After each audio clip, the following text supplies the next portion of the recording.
Giving all praise unto Yahweh Dash. Double honors unto the apostles of great millstone. And honors to you brothers that be pushing this truth in sincerity throughout the four corners of the earth. I'm the Baba Ibadia coming out here to give you this truth for the grace and mercy of the Lord Yahweh Shai. And this is gonna be a very quick video regarding farming, food, and famine. Okay, that's farming, food, and famine. Right. So right now in Dutchland, right, the Netherlands, they have a protest regarding the Agenda 2030. Now it's my belief that we're probably not going to get to that. I'm hoping we don't get to that. I'm hoping we're not going to get to that. Right.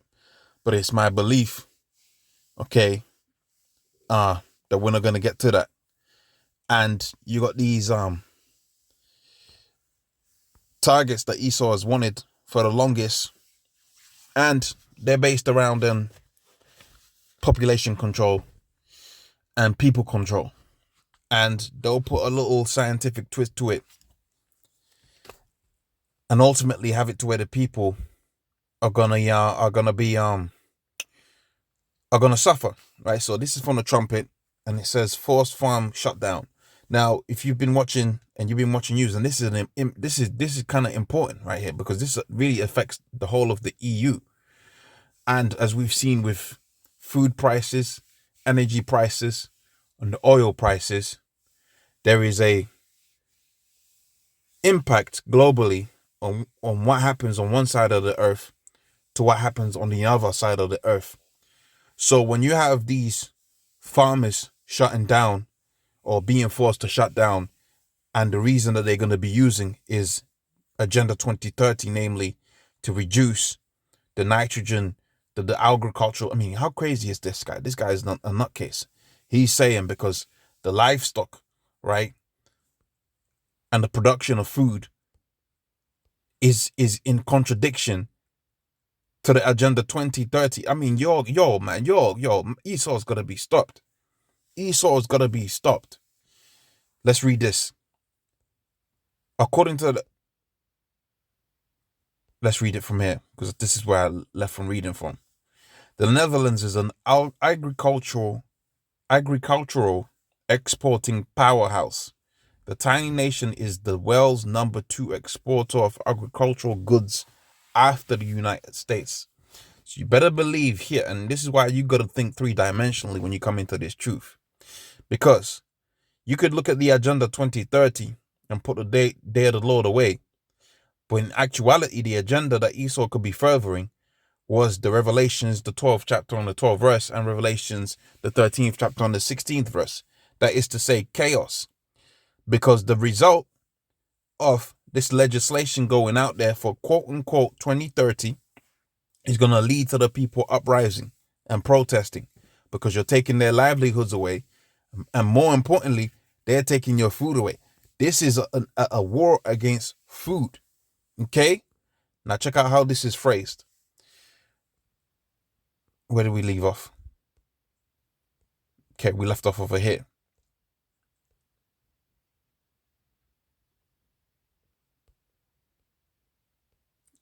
Okay, where did I leave off? You gotta bear with me here. Right. Confirming stereotype, a good chunk of the agricultural goods is tulips, but it also exports large amounts of meat, dairy, and vegetables. According to the government, that's a problem. This man is totally lost his mind. Esau's gone crazy now, okay, and he must be stopped. Thus saith the scriptures, if Yahweh Shai was not going to return soon, we're going to have a situation where there's no flesh left to save. So what's the birds going to eat? Right? What's the fish going to eat? Let alone a man walking up and down, a sentient being with emotions and feelings, walking up and down the earth, hungry. Why? Because Esau said, nah, this meat that you're eating, right, this beef burger, it produces too much carbon. Which, when you go into that whole thing and you really understand the science of it, yeah, let me tell you this. The earth, according to what they say, the earth is cooling down, right? The earth is actually cooling down. Now, there's also what's known as anecdotal evidence. There's what's known as anecdotal evidence. What's happening around you. Yeah, you might have the odd heat wave here and there. Okay, and you got places that are in drought right now. But there's what's known as seasons, right? And there's what's known as decade seasons and century seasons and things that happen on a pattern, right, in thousands of years.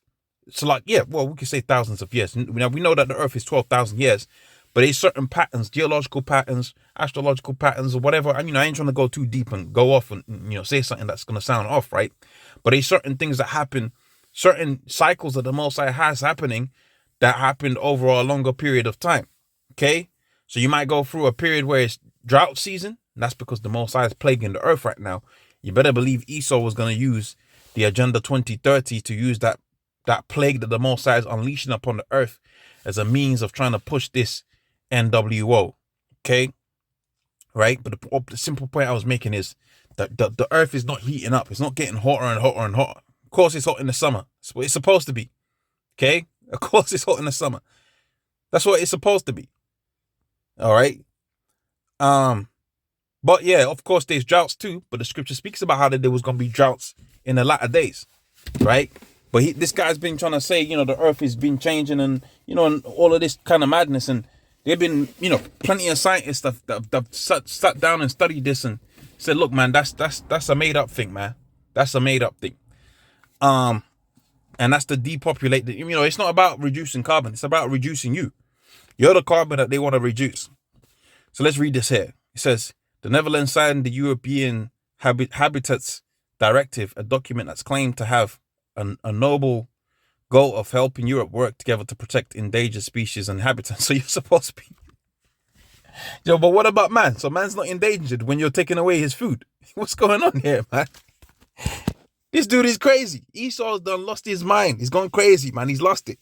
Okay?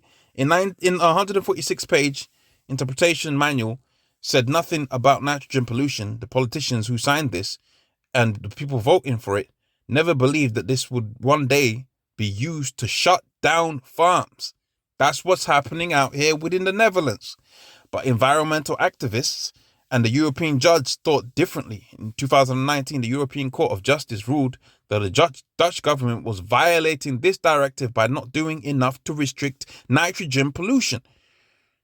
The Dutch government has fought hard against the European ruling and they didn't like it in the past, but this time it was overruled, introducing new laws to shut down farms. Okay? This is where we're at, Nate. This is where we at, General Johanna.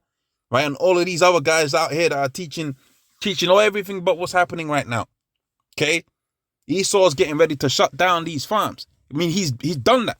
What do you think these guys are out there in the middle of the streets for? Because tractors look cool. This dude is shutting down food, bro. Okay? He's shutting it down. On the other, according to the government, that's... sorry, let me read this, right? So we read that. Right? So let's read this. The European Union has made it the government's problem. The story of farmers seeing their livelihoods shut down because they are too successful shows the power accumulated by the unelected bureaucrats in Brussels. Okay? This is what's happening out here, man. Let's read this a little bit more. What else can we pull from this? So, I mean, it's kind of, you start doing the digging. It's kind of self-explanatory. So the question I posed to the brother that posted this, and he was laughing because, you kind of see it and you're like, oh yeah, 2030, yeah, we're going to be all right because we're going to be out of there. Yeah, but yo, if the farmers are on the streets protesting, who's farming? Okay? If they're out there on the streets protesting, then who's farming? Who's doing the farming for the next 6 months? Nobody's doing it. So therefore, there's going to be a famine. That's why you got to think three-dimensionally with Esau. That could be I'm not saying could have been that's a calculation that they made. Let's say that's a calculation that Esau's made. And they said, yeah, they're going to protest. Food production is going to reduce anyway. We're good. So the agenda is being achieved just by them having the protest. Okay? Losing orders, whatever that's going to happen as a result of you not producing because you're out there protesting. So you got to think like that with Esau sometimes, man. You got to think like that. So that's what's happening out here, man. Famine is on the horizon. Okay? The famine is on the horizon, right? Barakatah Yahweh Shemi Al-Shai. You can feel it in the air, man. You can feel it in the air. Things are about to change. All right, Shalom.